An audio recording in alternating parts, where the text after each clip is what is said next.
انسان کو اس کے مقاصد کے حاصل ہونے میں نقصان دہ ہوتی ہے۔ کوئی انسان اگر کاشتکار ہے تو وہ زراعتی امور کے اندر اگر غفلت برتے گا تو یقیناً اس کو نقصان ہوگا۔ اسی طریقے سے تاجر کو تجارتی کاموں میں غفلت نقصان دہ ہوگی۔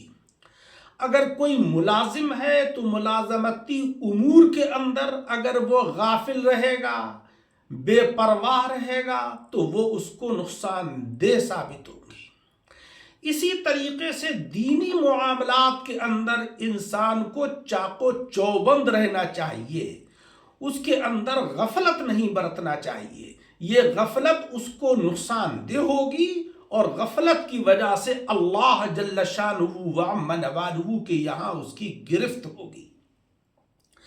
ایک بزرگ حضرت ابو علی دقاق رحمت اللہ علیہ، ان کے وقت میں ایک جلیل القدر عالم تھے جن کا چہار سو چرچا تھا کہ وہ بڑے متقی اور پرہیزگار ہیں۔ جب وہ بیمار ہوئے تو ان کی عیادت کے لیے حضرت ابو علی تشریف لے گئے۔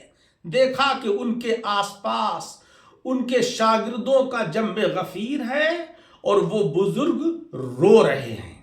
حضرت ابو علی نے پوچھا کہ آپ تو نیک اور صالح ہیں، شریعت مطہرہ کے مطابق آپ نے زندگی گزاری ہے، اس گریہ و زاری کا کیا سبب ہے؟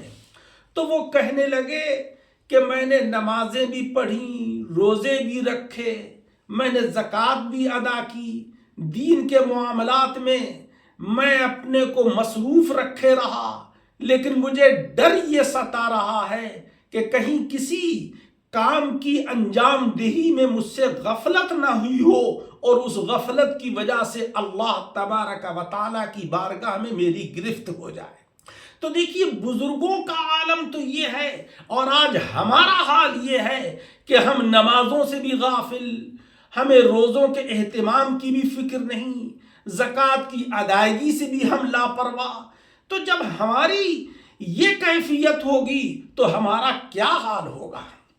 حضرت یعقوب علیہ السلام کے متعلق مکاشفۃ القلوب میں لکھا ہے کہ آپ کی ملک الموت سے بہت دوستی سی تھی، تو آپ نے دیکھا کہ ایک دن ملک الموت ان کے پاس تشریف لائے تو آپ نے معلوم کیا کہ اے عزرائیل، کیا آپ میری روح قبض کرنے کے لیے آئے ہیں یا ملاقات کے لیے؟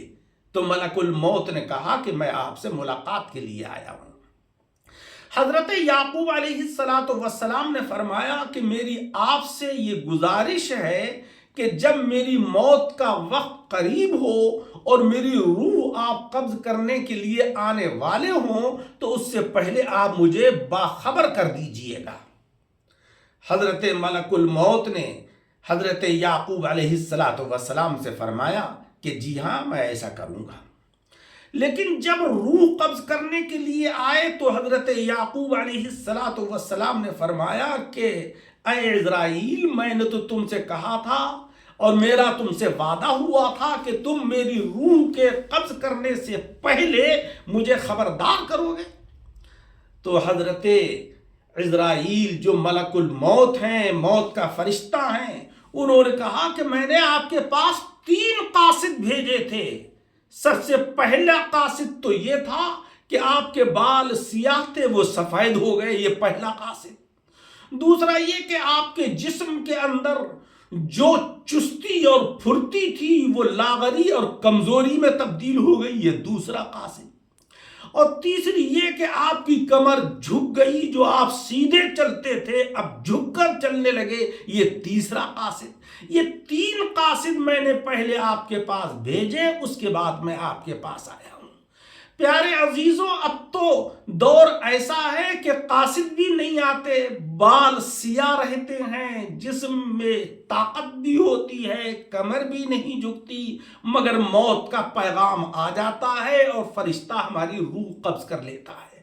اس لیے ہمیں تو بالکل بھی غافل نہیں ہونا چاہیے اور ہر وقت اللہ کی یاد میں مصروف رہنا چاہیے۔ قرآن عظیم میں ہے واتقوا اللہ ان اللہ خبیر بما تعملون، اللہ سے ڈرو اللہ تبارک و تعالی جو تم کرتے ہو رات و دن میں، روشنی میں، اندھیرے میں، مولا رب العزت ان سب کو جانتا ہے، وہ سب سے خبردار ہے۔ اللہ تبارک و تعالی ہمیں عمل کی توفیق عطا فرمائے، آمین بجاہ النبی الکریم۔